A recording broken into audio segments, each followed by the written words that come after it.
Welcome. In this video, I will show you how to turn on your LENOVO 14e Chromebook of the second generation.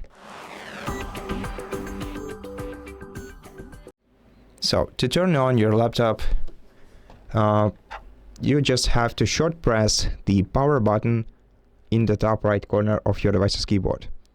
After that, you will see the Google or Google Chrome logo on your device's screen. If you don't see it, that probably means that your device is discharged and you have to connect a charging device to it.